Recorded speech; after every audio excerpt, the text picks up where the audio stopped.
আসসালামু আলাইকুম। আমি আপনাদের সাথে কিছুক্ষণ লাইভ কথা বলতে এসেছি। আম, আপনারা আমার জন্য অবশ্যই অনেক করেছেন।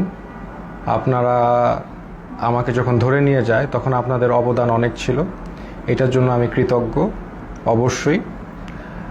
আমি যেই কারণে আজকে লাইভ করতে আসলাম, যেখানে আপনারা সবাই যেহেতু স্টুডেন্টরা আন্দোলন করেছে আমার পক্ষে, যেটা আমাকে সাহায্য করেছে, আল্লাহ সুবহানাহু ওয়া তাআলা তো সবচেয়ে সাহায্য করেছে, তো অবশ্যই আলেম ওলামারা আমার ব্যাপারে ফেসবুকে অনেক কথা বলেছেন, তার জন্য আমি কৃতজ্ঞ।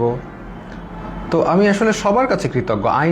অনেক আইনজীবী আমার জন্য দাঁড়িয়েছে, তাদের কাছে আমি কৃতজ্ঞ। এমনকি কিছু পুলিশ আমার নিয়ে তারাও প্রতিবাদ করেছেন যে আমাকে কেন ধরা হলো। তো সব কিছু নিয়ে আমি সবার কাছে কৃতজ্ঞ। তাই এর বিনিময়ে আমি হয়তোবা কিছু দিতে পারবো না, হয়তোবা একটা গল্প দিতে পারবো। আমি আপনাদের কাছে একটা গল্প প্রেজেন্ট করতে এসেছি। এই গল্পটা আপনাকে শেয়ার করি, ইনফর্মালি কথা বলি, গল্পটা আপনাকে দেখাই, আপনাদের গল্পটা হয়তোবা ভালো লাগতে পারে, তাই এই গল্পটা আমি আপনাদেরকে বলতে চাই। প্রথম আপনারা অনেকেই প্রশ্ন করছেন, আমি একটা স্ট্যাটাস দিয়েছিলাম যে এই উম্মা কি এক না এই উম্মা বিভক্ত। আমি স্ট্যাটাসে বলেছি যে আমাকে ধরলে আপনারা কি করবেন। এটা কেন বলেছি, আমি কেন আগের থেকে এই কথাটা বলবো, বা এর উত্তর হচ্ছে, আমি আসলে আগের থেকে জানতাম আমার নাম হানাদার লিগার বাহিনী, আমার নাম এসেছে। প্রথমে গল্পের শুরুটা হচ্ছে, আমি একটা টাইমে দেখা যাচ্ছে আন্দোলনটা দমে যাচ্ছিল, তো তখন সাদিক ভাই উনি আমাকে আসলে বলেন যে আমরা কি করতে পারি এখন, মানে আপনাকে ধরলে হয়তো বা আন্দোলনটা আরও চাঙ্গা হবে। তাই আমি বললাম, না, আমাকে ধরার সম্ভাবনা কম, আমাকে ধরা তো বোকামি হবে, কারণ আমাকে ধরলে জনগণ আন্দোলন করবেই। তো এইটা আমি মনে করি না আওয়ামী লীগ এরকম বোকামি করবে, তো এইটাই বলেছি। বাট আমাকে যদি ধরে তাহলে আমি ব্যবস্থা করব। তো তাই আমি এই কথা সূত্র ধরে আমি দিন যাচ্ছিলাম যে আমাকে ধরার প্রশ্ন আসে না। বাট আমি তারপরও প্রস্তুতি নেওয়া শুরু করি, আমি বিভিন্ন একটা নামের লিস্ট করি যে আমাকে ধরা মাত্র কে কি করতে হবে। এবং এটা আমার ছোট বোনকে আমি শিখিয়ে দিই যে তুমি আমাকে ধরলে এই নাম্বারে, এই সব নাম্বারে ফোন দিবা, এনাকে এই কথা বলবা, ওনাকে এই কথা বলবা, অ্যাডভোকেট নাম্বার, মিডিয়ার নাম্বার, সবার নাম্বার আমি দিয়ে রেখেছিলাম।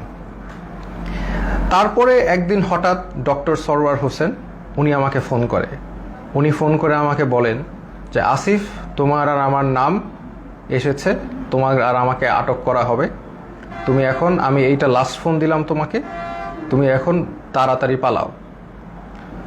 তো উনি আমাকে অবশ্যই 100% ভালোবাসেন, না হলে উনি রিস্ক নিয়ে আমাকে ফোন দিয়ে জানাতেন না, কারণ আমাদের সবার ফোন ট্র্যাকিং হচ্ছে। এটা জেনেও ডক্টর সরওয়ার হোসেন আমাকে ফোন দিলেন এবং ফোন দিয়ে উনি আমাকে পালাতে বললেন, কিন্তু আমি রাজি হলাম না। কারণ আমাকে যদি ধরে, এই বোকামিটা যদি তারা করে, তাহলে তারা নিজেরাই বিপদে পড়বে। আর আমি কেন পালাবো? আমি যদি পালাই তাহলে তো মানে এটা তো আমি কোনো অপরাধ করি নাই। আমি যদি অপরাধ না করি তাহলে আমি পালাবো কেন? তাই আমি পালাই নাই। আমি একদম স্ট্রং ছিলাম। আমি পালাই নাই। আমি মোটামুটি প্রিপারেশন নিচ্ছি যে আমাকে ধরে মেরে ফেলা হবে অথবা আমাকে টর্চার করা হবে, দুইটার একটা কি হবে, বাট আই ডোন্ট কেয়ার। যদি এটা উম্মার কাজে দেয় তাহলে আলহামদুলিল্লাহ। তারপরে যে আমার বোনের যেগুলো প্রস্তুতি আছে, আমি নিজে একটা ভিডিও বানাই। আপনি যদি এই ভিডিও, সেখানে আমি বলি যে আমার যদি ভিডিওটা দেখেন তাহলে তার মানে আমি মৃত, আই এম ডেড, অথবা আমি গুম, এরকম একটা ভিডিও করে রাখি। তো করে আমার বোনকে সব শিখিয়ে দিই যে আমাকে ধরলে এটা করবা, ওইটা করবা, এটা করবা, এর কাছে যাবা, একে ফোন দিবা, সব একটা লিস্ট আমি করি। তো করার পর আমি আসলে মানসিকভাবে প্রস্তুত হয়ে যাই যে I can be dead, I can be killed, আমি শেষ হয়ে যাব। বা শেষ না হলে আরও খারাপ, যদি মেরে ফেলে তাহলে তো ভালোই। আপনারা তো জানেন তারা কি পরিমাণ অমানবিক টর্চার করতে পারে। তা আমি আসলে মরাটাই বেস্ট সিচুয়েশন ধরে নিয়ে আমি প্রস্তুতি নিয়েছি। তারপর আমি মনে করেন অপেক্ষা করে একদিন ওই দিন রাতে 1টার সময় বেল বাজে। তখন আমার মনে হয় যে রাজাকাররা আসছে বা ওই লিগার হানাদাররা আসছে। তা আমি যে দরজায় দেখি কি আমার দারোয়ান। তা আমি ঘুমের মধ্যে ছিলাম, তো আসলে ওইভাবে চিন্তা করি নাই যে এইটা একটা ট্র্যাপ। আমি খুলে দারোয়ানকে জিজ্ঞেস করতে গেলাম কি, সাথে সাথে দরজা ধাক্কা দিয়ে হানাদার লিগার বাহিনী ঢুকে গেল। আমি তো মানসিকভাবে প্রস্তুত, এখন ঢুকে গেছে, এখন তো আর কিছু করার নাই। আমি বললাম আপনারা দাঁড়ান, আমি আসতেছি। এটা বলে আমি আমার ছোট বোনের মানে কাপড় নিয়ে আসতেছি, তো আমি আমার ছোট বোনের রুমে গিয়ে আমি ওর চুলটা টান দিলাম, ও রাগ করে উঠে বসলো, আমার দিকে তাকালো। তো আমি বললাম দে আর হিয়ার। তো ও বললো কে? পুলিশ। আমি বললাম you know what to do, তুমি জানো তোমার এখন কি করতে হবে, এই শেষ কথা। তারপর আমি একটা কাপড় নিয়ে আমি ওদের সাথে চলে গেলাম। ওরা আমার বাসার যে সিসি ক্যামেরা ওগুলো সব বন্ধ করে রেখেছে, কিন্তু লাকিলি একটা ক্যামেরা অন ছিল, ওরা বুঝে নাই সেটা, ওটাকে তারা ক্যাপচার হয়ে গেছে যে তারা এগুলো নিয়ে গেছে। প্রথম দিন রাতে তারা আরও কয়েকজনকে ধরার চেষ্টা করলো, পায়নি, আমাকে নিয়ে তার ডিবি অফিসে নিলেন। ওইখানে যে অবস্থা, মানে এটা ভয়ঙ্কর অবস্থা, মানে 80-100 জনের মতো লোক ছোট একটা স্পেসে, মানে কেউ বসলে কেউ শয়, কেউ শুইলে কেউ বসে, একসাথে সবাই শোয়ার স্পেস নাই। ওইখানে আরেকটা এশিয়ান ইউনিভার্সিটির একজন প্রফেসর ছিল, উনি মানে শোয়ারই চান্স পায়নি, উনি বসেই ছিলেন, কেন স্পেস নাই, মানে এত একটা কনজাস্টেড এরিয়া, ফ্যান নাই, একটা রুমে কিছু এসি ঢুকে আর বাকি সব রুমে হচ্ছে মানে একদম ফ্যান নাই, কিছু নাই, সব সময় লাইট থাকে, সব সময় সাউন্ড থাকে, আপনি ঘুমাতে পারবেন না। তো ওইখানে ঢুকে প্রথম দিন তো আমার খুব মানে অবস্থা ভালো না। আমার তেমনি আপনারা জানেন স্পাইনে প্রবলেম হওয়ার কারণে আমার এমনি সবসময় পেইনে থাকে, আমি নিউরোলজিক্যাল পেইনে থাকি, ফিজিওথেরাপি করলে কমে, আবার নাহলে বেড়ে যায়। সেই সিচুয়েশনে আমাকে এরকম একটা জায়গায় নিয়ে গেল যেখানে আমার কোনো বসার জায়গা নেই, সব পুরাটাই ফ্লোর, হার্ড ফ্লোর, তাও আবার মুভ করার তো কোনো স্কোপই নাই, শত শত মানুষ। তো এরকম জায়গায় প্রথম একদিন ছিলাম, ওই রাতে ছিলাম। তারপরের দিন ওরা আমাকে ডেকে নিয়ে গেল উপরে নিয়ে তারা আমাকে প্রশ্ন করলো যে আপনি ব্র্যাকে কয়জন শিবির আছে। আমি বললাম আমি তো শিবির করি না, আমি কীভাবে জানবো ব্র্যাকে শিবির কয়জন আছে বা কি। এরকম অনেক প্রশ্ন করলো বারবার। তারপর অ্যাট ওয়ান পয়েন্ট তাদের মধ্যে ওই হানাদার লিগার বাহিনীর একজন, উনি আর কি জিজ্ঞেস করলো, বলেন তো এই কোটা দিয়ে আপনি এত কথা বলেন, কোটার পদ্ধতি কি, বিসিএস এর সিলেকশন প্রসেসটা কি। তা আমি তো আসলে বলতে পারি নাই, কারণ হচ্ছে আমি মানে মেন্টালি তো ওই লেভেলেই নাই, তাই না, আমি একটা মানে ভয়ঙ্কর একটা অবস্থায় আছি, ওই লেভেলেই নাই। তো তারপরে ওরা কি করলো, ওরা এসে আমাকে মনে করেন আমাকে ধাক্কা দিল, আমার তো স্কেচ নিয়ে হাঁটতে হয়, আপনারা জানেন একটা লাঠি নিয়ে হাঁটতে হয়, সে আমাকে ধাক্কা দিল, তারপর আমার মুখে হিট করা শুরু করলো। আমাকে 6টা হিটের পরে আমি আসলে মানে অজ্ঞান হয়ে যাচ্ছিলাম। তারা আমাকে বলে না ডোন্ট এরকম করে আমাকে দাঁড় করাইলো, আবার 2-4 বার হিট করলো। তো তারপরে তারা আমাকে মানে বললো যে আপনি তো খুব খারাপ জায়গায় আসছেন, আপনার বাম পায়ে প্রবলেম, ওই ডান পাকে আমরা একদম করে আপনাকে পুরোপুরি লুলা বানাই দেবো। তো এরকম একটা কথা বললো, এবং আরেকজন লাঠি নিয়ে আসলো আমাকে মারবে, পরে ওরা লাঠি দিয়ে হিট করে নাই, না করে আমাকে ওই জায়গায় আবার সেই জায়গায় যেখানে রাখে সেখানে নিয়ে গেল। তো ওই জায়গায় আবার আমার থাকা শুরু হলো। মানে ওইখানে এমন একটা জায়গা, বললাম তো, কেউ যে একটু ফার্মের মুরগির মতো, ওইখানে কেউ মুভ করতে পারে না, কারণ এত মানুষ, এত শর্ট জায়গায় মুভ করার, কেউ হাঁটার কোনো সিস্টেম নাই। ওই যে আমি বললাম আপনাদের, কেউ শুলে, কেউ বসে, কেউ বসলে, কেউ শোয়, মানে আর সবসময় লাইট আর সাউন্ড কন্টিনিউয়াস, ঘুমানোর কোনো স্কোপ নাই। ওইখানে সবচেয়ে ভ্যালুয়েবল রিসোর্স হচ্ছে একটা বোতল, কারণ আমরা তো ফ্লোরের মধ্যে শোন, তো ওইখানে তো হার্ড ফ্লোর, ওইখানে কেউ যদি একটা বোতল পায় আলহামদুলিল্লাহ, মানে এটা মানে এক ভ্যালুয়েবল রিসোর্স। তো ওই বোতলটার উপরে তারা মানুষ মানে পেলে যে খুশি। তা আমাকে অনেকে চিনেছে, ওইখানে চেনার কারণে দেখা যাচ্ছে 2 দিনের মধ্যে আমি একটা বোতল ম্যানেজ করলাম মাথায় দিয়ে শোয়ার জন্য ফ্লোরে, এই একটা অবস্থা। তো আরেকটা বিষয় হচ্ছে ওইখানে 80 জনের একটা টয়লেট, আর আমার তো এমনি যেহেতু হাই কমোড ইউজ করতে হয়, বিকজ আমার মানে স্পাইনে প্রবলেম আছে, তো ওইখানে লো কমোড, তাও আবার 80 জনের জন্য একটা, 100 জনের জন্য একটা। তো এত লোকের একটা কমোড তো বুঝতেই পারছেন কেউ ইউজ করতে পারে না ওইভাবে। সো আমি খাওয়া কমিয়ে দিলাম, because I have to go to the washroom, এটা তো যাওয়া যাবে না, আমি খুব কম খাওয়া শুরু করলাম যাতে টয়লেটে না যাওয়া লাগে। আর আরেকটা বিষয় হচ্ছে টয়লেটে ইউজ করে সাবানও তারা প্রোভাইড করে না কোনো রকম। সো এইরকম একটা কন্ডিশনে আমরা যাচ্ছি। আর এরপর থেকে আর কি আসলে জিনিসটা বুঝলাম যে বিষয়টা কি, আসলে বুঝার বিষয় ছিল, এখন আমি বুঝতে পারলাম। তো তারা প্রতিদিন ডাক দিবে, নাম কল করবে, ধরেন আপনার নাম হচ্ছে, ধরেন আমার নাম আসিফ মাহতাব, ধরে বলবে আসিফ মাহতাব, বাবার নাম শাহাবুর রহমান, এরকম বলে নিয়ে যাবে, নিয়ে চোখ বাঁধবে, মুখ বাঁধবে, তারপর তাদেরকে ঝুলায় টর্চার করতে থাকবে, বাড়ি দিতে থাকবে, বিভিন্নভাবে টর্চার, লাঠি দিয়ে পিটাবে, পায়ের তলায় পিটাবে, হাড়ের বিন্দে মারবে, মানে মানুষের শরীর নীল অবস্থায় তারা ফিরে যায়, সারা শরীর মারতে রক্ত জমাট বেঁধে নীল অবস্থায় এক একজন লোক ফিরে। জাস্ট, এবং তারা সাইকোলজিক্যালি একদম মানে অবভিয়াসলি নর্মাল না, কারণ তারা এখন নাম শুনলে, তাদের নামটা ডাক দিলে তারা ভরকায় ওঠে যে এখন মনে হয় তাদেরকে নিয়ে টর্চার করবে। তো এইরকম অবস্থা আমি দেখলাম বিষয়টা যে এরকম চলছে। তো এখন এরকম চলছে, আমি তো বুঝলাম যে হয়তোবা আমার সাথেও এরকম করবে, তারা তো বলেই দিছে আমাকে পাটা ভেঙে দিবে। তো এরকম একটা করবে এবং সবার সাথেই করছে।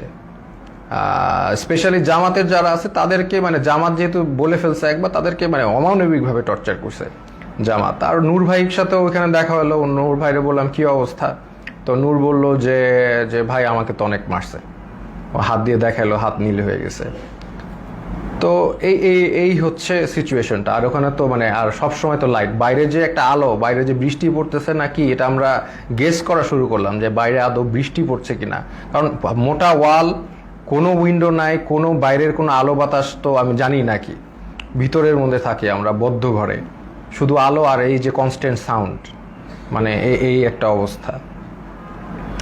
তো এরকম যাচ্ছে, এরকম একটা অবস্থা যাচ্ছে।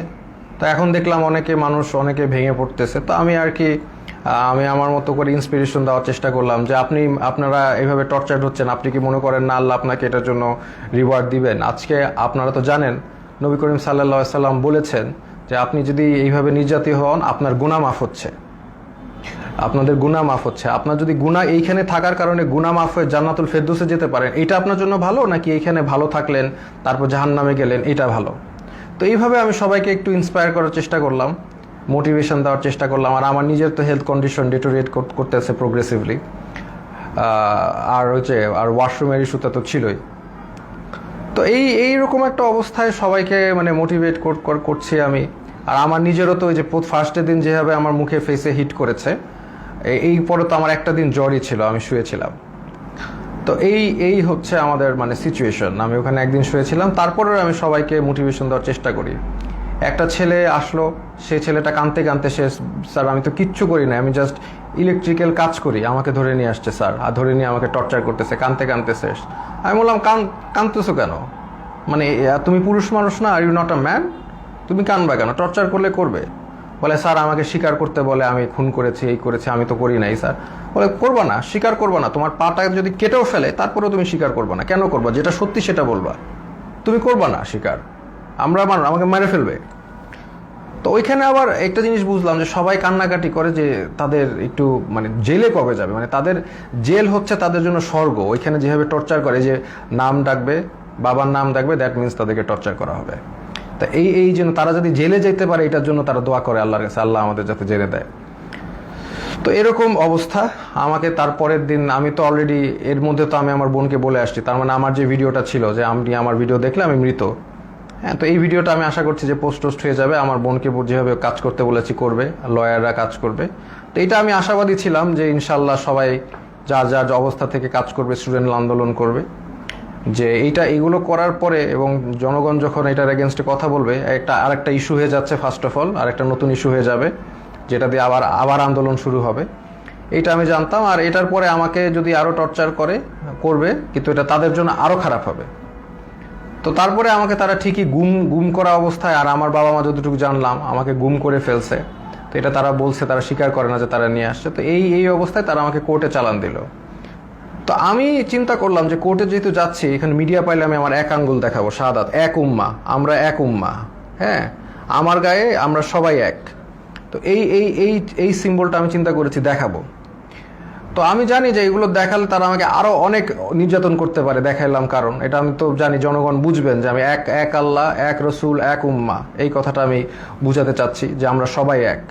আমার অত্যাচার যা হলে হবে, এই অত্যাচারের কারণে যদি আপনারা স্বাধীনতা পান, এই জুলুমের থেকে মাফ পান, তাহলে আলহামদুলিল্লাহ, নো প্রবলেম, আমাকে অত্যাচার করুক। তো আমি ডিসিশন নিয়ে নিলাম, এক দেখাবো।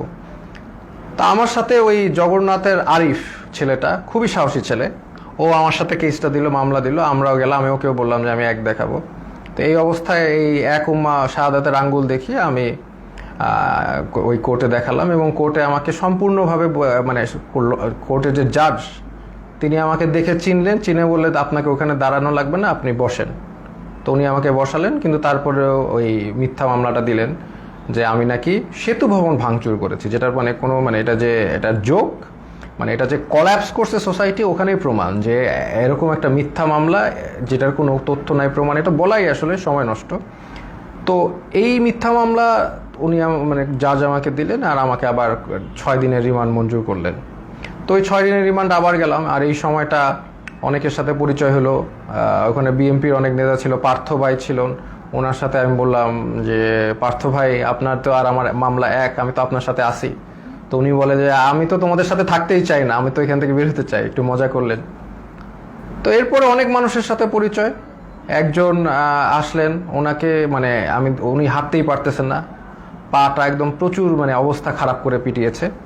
ওনার অপরাধ ছিল উনি ছাত্রদের পানি খাইয়েছেন, উনি ছাত্রদের পানি দিয়েছেন, ছাত্ররা পানি খাইয়েছেন, এই জন্য তাকে অমানবিক টর্চার করলো। তো টর্চার করলো, উনি এসে শুয়ে গেল। আমি বললাম যে এইগুলো একই কথা বললাম যে আপনাদের এটা গুনাহ মাফ হচ্ছে। তারপরে লাস্টে একটা কথা বললাম যে আপনি যে এত টর্চার্ড হলেন ছাত্রদের পানি খাওয়ায়, এখন আবারও কি খাওয়াবেন আপনি? তো উনি বললো ইনশাল্লাহ স্যার, আবারও খাওয়াবো। আমি like that's the answer I am looking for. আমরা আবার করব, আমাদের ছাড়লে আমরা আবার করব, we are not going to give up. আমরা তো আবার করব, তাই না? আমরা কি অপরাধ করেছি যে আমরা করব না? পানি খাওয়ানো কি অপরাধ? তো এই হচ্ছে একটা অভিজ্ঞতা। তো এরকম এই যে একজন পেলাম। আর একজন হচ্ছে মাদ্রাসা স্টুডেন্ট, তাকে হচ্ছে তাকে বলছে খুন করেছে, সে পুলিশ খুন করেছে, এটা সে তাকে বলছে, এবং তাকে প্রতিদিন পিটায়, প্রতিদিন নিয়ে টর্চার করে। তো এটা নিয়ে আমরা হাসাহাসি করি, কারণ হচ্ছে এরকম একটা সিচুয়েশনে হাসাহাসি না করে যদি আমরা মেন্টালি ব্রেকডাউন করি তাহলে এটা মানে হবে না, মানে এটা আমরা আমরা সব এইগুলো যা হয় সেটা নিয়ে হাসাহাসি করি। তাই আমি বললাম কি নিয়ে মেরেছে? বলে যে আমাকে বলেছে যে তুমি তো মাদ্রাসার স্টুডেন্ট, তুমি তো কোরআন পারো। বলে হ্যাঁ পারি। তো কোরআনকে বলছে অর্থ জানো? অর্থ জিজ্ঞেস করেছে, অর্থও সে পারে, সে কোরআনে হাফেজ। তো তারপর বলে কোরআনে হাফেজ এই রবীন্দ্রনাথ না কার বই পড়েছো? সে বলছে পড়েছি। তো বলে পড়লা কেন? এই অন্য এই নন ইসলামিক বই পড়া তো হারাম, এটা বলে আবার টর্চার করলো, হাতে পায়ে পিটালো। মানে খামুক, মানে একটা কিছু বলেই পিটায়। আমরা এটা নিয়ে হাসাহাসি করতে করতে শেষ। যে বলে ও বললো, আমি বললাম যে কোনোভাবেই স্বীকার করবা না, যে তুমি যদি খুন না করে থাকো তুমি মিথ্যা মামলা দিও। বলে আমাকে আরো টর্চার করবে। বলে করবে। বললাম তো তোমাদের করাত দিয়ে হাত পা কেটে দিলেও স্বীকার করবা না, যেটা সত্যি সেটা বলবা। এরকম একজন সবচেয়ে কষ্ট লিখেছে যে মানে একটা ছেলে, ওর নাম হচ্ছে সানিয়াত ভাই। উনি হচ্ছে বিএনপির একজন মন্ত্রীর ছেলে, নাম বললাম না। তো ওরা আসলে খুঁজছিল তার বাবাকে পায়নি দেখে ওই ছেলেটাকে ধরে নিয়ে গেছে, সানিয়াত ভাইকে ধরে নিয়ে গেছে। তো সানিয়াত ভাইকে 4 দিন, উনি বলছে 4 দিন ওনাকে পিটিয়েছে, চোখ বেঁধে হাতে দিয়ে ঝুলিয়ে পিটিয়েছে। এবং সবচেয়ে যেটা উনি বলল যে ওনার মাকে ফোন দিয়ে শুনিয়েছে যে তাকে যে টর্চার করছে, এটা তার মাকে শুনিয়েছে ফোন দিয়ে লিগার হানাদাররা। তো লিগার হানাদাররা মাকে শুনিয়েছে যাতে বাবা এসে তাকে দেয় এবং ছেড়ে নেয়। আর যেহেতু ওনার বাবা আসছিল না, বা ওনার অবশ্যই তারা তো জানিয়ে যায়নি কোথায় গেছে, তাকে অমানবিক টর্চার করেছে। সেই ছেলেটা এমনি আমার মতোই, তার স্পাইনে প্রবলেম আছে, আমার মতোই অসুস্থ, এবং তাকে টর্চার করেছে বিভিন্নভাবে, হাতে পায়ে ঝুলিয়ে পিটিয়েছে। তো সে কাঁদতো অনেক, আমি সান্ত্বনা দিতাম, আমরাও সব বিষয় নিয়ে মজা করতাম। তো এই রকম একটা অবস্থা ওইখানে, প্রতিদিন নাম ডাকতো, প্রতিদিন নিয়ে পিটাতো।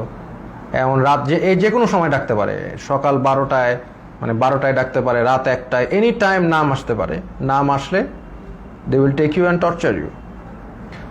তো আমাকে টর্চার ওই প্রথম দিন যে হিট করে যে আমাকে থ্রেট দিল, তারপরে আমাকে কোর্টে চালান দেওয়ার পরে আমাকে আর টর্চার করে নাই। বাট আমি বিভিন্ন সময় ইনফরমেশন পাচ্ছিলাম, যেমন একজন মানে আমাকে ধরে নিয়ে গেছে, একজন পিটিয়ে আনছে, সে আমাকে ইনফরমেশন দিল যে আমার ব্যাপারে বলেছে যে অনেক ডিবি নাকি বলছে যে এই লোকটাকে কেন ধরলো, এটা তো ঠিক হয় নাই।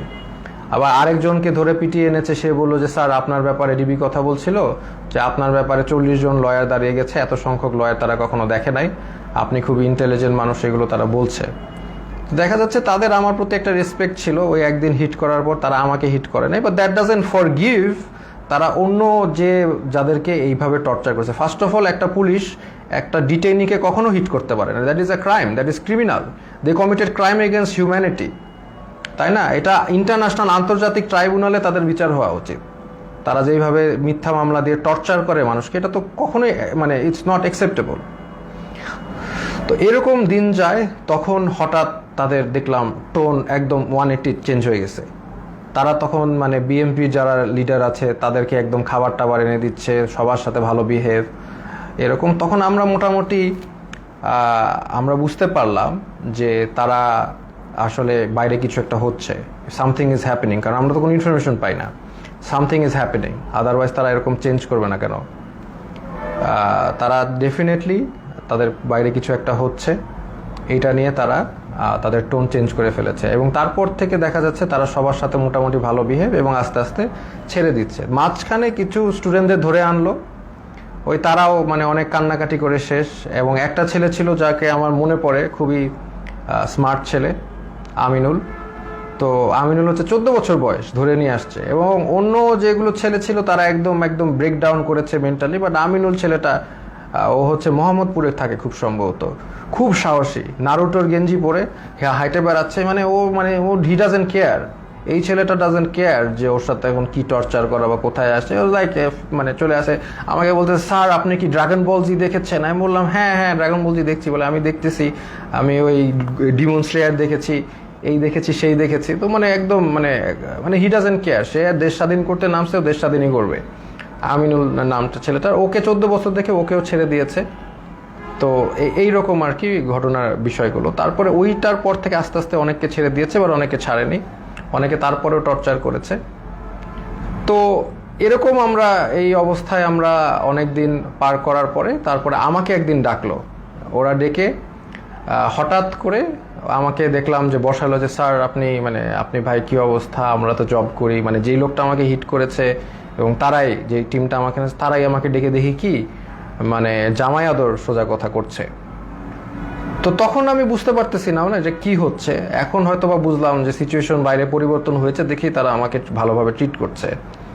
চা খাওয়ালো, বিস্কিট খাওয়ালো, ভালো ভালো বিস্কিট খাওয়ালো, মানে আপনি সোফায় বসেন, কমফোর্টেবলি বসেন, মানে এত রেসপেক্ট এরকম করছে। কেন আমি তো শিওর, আমি তো মনে করছি ট্র্যাপ। আমাকে খালি বলে যে এখন বাসা তো পুড়ে যাচ্ছে, এখন আমাদের কি করা উচিত, শেখ হাসিনার কি করা উচিত। এখন আপনারা তো অনেক টিচারও তো, আপনারা তো অনেকে ছাত্রদেরকে উস্কে দিয়েছেন এই সেই, মানে আমাদের তো এখন আগুন ধরছে বাসায়, আমাদের তো আগুন নিভানো উচিত। মানে আমি যেটা বুঝলাম উনি চাচ্ছিল যে আমি আসলে ছাত্রদেরকে ঠান্ডা করার জন্য কোনো বক্তব্য দেই। তা আমি এভাবে কোনোভাবে রাজি হই নাই, আমি তো হব না। তো আমি বললাম যে না, একটা প্রধানমন্ত্রী কি সিদ্ধান্ত নিবে, আমি তো আসলে প্রধানমন্ত্রীর জায়গা থেকে, মানে উনি আমাকে প্রশ্ন করছে প্রধানমন্ত্রী এখন কি করলে ভালো হবে, এটা আপনি তো বলেন। আমি বললাম না, আমি কিভাবে জানবো প্রধানমন্ত্রী কি করলে ভালো হবে, আমি তো একজন শিক্ষক, আমি তো প্রধানমন্ত্রীর কাজ তো আমি বলতে পারবো না। উনি ওনার জায়গা থেকে ওনার যেটা ভালো মনে হবে উনি সেটাই করবে, ওনার এক্সপিরিয়েন্স আছে, সেই আছে। বলে না, আপনি তো তাহলে ডিরেক্ট কথা বলছেন না, প্রবলেমেটিক কথা বলছেন, আপনার তো একটা ডিসিশন দিতে হবে। এটা একটা সিলি কথা না, আমার ডিসিশন কেন দিতে হবে, ওনার ডিসিশন আমি কেন দিব? তো এইগুলো তো অবশ্য তখন বলি নাই, সিচুয়েশন তো বুঝতেই পারতেছেন। তো এরপরে তারা আমাকে নিয়ে আসছে, তো নিয়ে এসে আবার ওখানে রেখে দিয়েছে। তারপরে আমাকে ওই আমাকে আবার কোর্টে নিয়ে গেল এবং কোর্টে নিয়ে তারা আমাকে জেলে পাঠিয়ে দিল। তো জেল থেকে তারপরে আর কি 2-1 দিন ছিল। আর তখনই আমি জেল থেকে আসলে খবরটা পাই, যে আমি পাইনি, ওই আমার যে সানিয়াত ভাই উনি আমার সাথে ছিল, উনি বেসিক্যালি খবরটা পাই। দেখলাম উনি পড়ে কাঁদতে, মানে চোখ দিয়ে পানি পড়তেছে, কাঁদতেছে। তো উনি বললো কি হলো, তো ওখান থেকে বললো যে শেখ হাসিনা দেশ থেকে চলে গেছে। আমরা তো কেউ বিশ্বাস করি না, বললাম না এটা কেন, এটা পসিবল না। তো তারপরে আরো রিলায়েবল সোর্সগুলো থেকে জানতে পারলাম যে শেখ হাসিনা ইনডিড দেশ থেকে পালিয়েছে এবং গণভবন ঘেরাও। আলহামদুলিল্লাহ, এই হচ্ছে ঘটনা। তো এইটার পরে দেখা যাচ্ছে যে আমাদের জেলে সব ছেড়ে দিয়েছে, তখন একটা মানে সবাইকে ছেড়ে দিয়েছে যারা আছে, পলিটিক্যাল নন পলিটিক্যাল প্রবলেম ছিল। তখন জেলের যারা মানে গার্ড, তাদেরকে দেখা যাচ্ছে একদল মানে ক্রিমিনালরা ওদেরকে মেরে ওরা আবার দেয়াল ভেঙে পালানোর চেষ্টা করছিল। তো উপর থেকে অনেকবার তাদেরকে ওয়ার্ন করা হচ্ছে যে এটা করো না। লাস্ট পর্যায়ে একটা গুলি একজনের গায়ে লাগে, একজন কয়েদির গায়ে লাগে, উনি হয়তো বা মারা যান, আমি জানি না, আমি জানলা দিয়ে দেখছিলাম। তারপর এটা সিচুয়েশন ঠান্ডা হয়, হেলিকপ্টার দিয়ে আর্মি এসে সবাইকে আবার তাদের সেলে ঢুকায়। তো তো এরপরে তো ঘটনা আপনি জানেনই যে আলটিমেটলি সবাই আমি বের হয়ে যাই, আমাকে বলে ছাত্রদেরকে ঠান্ডা করতে এই জেলের সামনে। আমি তো মানে আমি আমার মতো বলেছি, কিন্তু তার মানে যে এখন তারা যে ক্রাইম এগেনস্ট হিউম্যানিটি করেছে এটা তো আর মানে ইয়ে করা যাবে না। অমানবিক টর্চার কত প্রকার ও কী কী সেটা আপনি ওই ডিবির ওইখানে গেলেই বুঝবেন আর কি, এই আর কি। তো এনিওয়েজ এইটাই হচ্ছে আজকে আমার ছোট গল্প। আমি আসলে যদি জাস্ট আর 5টা দিন বা 3টা দিন আগে বের হতে পারতাম তাহলে আপনাদের সাথে যোগ দিতাম ইনশাল্লাহ। ফিল্ডে হাঁটতে পারি না, বাট আমি তাও যোগ দিতাম। ইনফ্যাক্ট আমি আগেও ওই অবস্থায়ও আমি আপনাদের সাথে আন্দোলন করেছি রাস্তায়, তাও আমি যোগ দিতাম এবং আমি যাক মানে আমি গণভবনের দিকে আগাতাম। মরলে মরছি, মৃত্যু সবারই হবে এটা তো আমি বলেছি, মৃত্যু হলে শহীদ, সমস্যা কি। তো এই জন্যই আমি আপনাদের সাথে দুঃখ প্রকাশ করছি যে আমি আসলে আপনাদের সাথে ওই মার্চে যোগ দিতে পারিনি। যদি একটু আগে বের হতে পারতাম তাহলে অবশ্যই যোগ দিতাম। শহীদদের প্রতি শ্রদ্ধা জানাচ্ছি। আমি এখানে আমার লাইফ শেষ করছি। এটাই আমার ছোট গল্প। খুব ডিফিকাল্ট টাইম চলে গেছে, কন্টিনিউয়াস নয়েজ, কন্টিনিউয়াস লাইট, শোয়ার জায়গা নাই, একসাথে মানে হাঁটার জায়গা নাই, এবং কন্টিনিউয়াস নাম কল, যে কোনো সময় নাম আসতে পারে। তবে ওই যে আরিফ ছেলেটাকে আমি অনেক শ্রদ্ধা করি, কারণ ও বলেছে আর কি, ও বলছে যে অন্য সমগ্নায়করা তো বলেছিল যে ওরা কথা বলে তারপরে বলেছে, তো বলছে আমিও তো বলে দিয়ে আমি তাহলে যাই। আমি বললাম না, তুমি এখন কোনো কিছু মানুষের লক আপ থাকতে হবে, কিছু মানুষের বুঝতে হবে যে কিছু মানুষ এখনও ভিতরে আছে এবং মানে অন্যায় চলছে। তো এই জন্য আমি আর ওই জগন্নাথ ইউনিভার্সিটির খুব সম্ভবত আরিফ ছেলেটা মানে খুব সাহসী কথা দেখিয়েছে, এই জন্য আমি তাকে সম্পূর্ণ রেসপেক্ট করি। এইটাই আমি বলে শেষ করছি। আপনারা এই যে যারা নির্যাতিত হয়েছে, যাদেরকে টর্চার করেছে, যাদের এগেনস্টে ক্রাইম এগেনস্ট হিউম্যানিটি করা হয়েছে, তো তাদের বিচার আসলে চেতে হবে। আসলে এটা না আমি বলতে কষ্ট হচ্ছে, কারণ নবী করিম সাল্লাল্লাহু আলাইহি ওয়াসাল্লাম যখন মক্কা বিজয় করেন তখন উনি কিন্তু 12 জন যুদ্ধাপরাধী বাদে সবাইকে ক্ষমা করেন। কিন্তু এইখানে যেগুলো হয়েছে these are crimes against humanity. এখানে আসলে মানে মাফ কীভাবে করা যায় আমি জানি না। বা যাই হোক, যতটুক পারে আমরা ক্ষমা করি। আমরা চাই না একটা মানে সব যে ভালো পুলিশ তার গায়ে হাত উঠুক। আমরা চাই না যে কোনো দোষ করে নাই তার উপর আক্রমণ হোক। কারণ আমি এরকম একজন ডিবি অফিসে একজন আমার সাথে দেখা করেছে, ডিবি পুলিশ, যে বলেন স্যার আমার 2 ছেলে আছে, একজন বুয়েটে একজন মেডিকেলে, দুজনই আপনার জন্য অনেক দুঃখ করেন, দুজনই আপনাকে মনে করেন। আমি বললাম বলেন স্যার ভালো আছে। তার মানে যে সব পুলিশ যে মানে বেঈমান, সব পুলিশ যে ওই লিগার তা কিন্তু না, কিন্তু এটা আমাদের বুঝতে হবে। তো আমরা ফরগিভ করার চেষ্টা করি, আর যারা একদম এরকম ক্রাইম এগেনস্ট হিউম্যানিটি করেছে তাদেরকে আমরা ইনশাল্লাহ বিচারের আওতায় আনবো। আসসালামু আলাইকুম ওয়া রাহমাতুল্লাহি ওয়া বারাকাতুহু। শুভরাত্রি।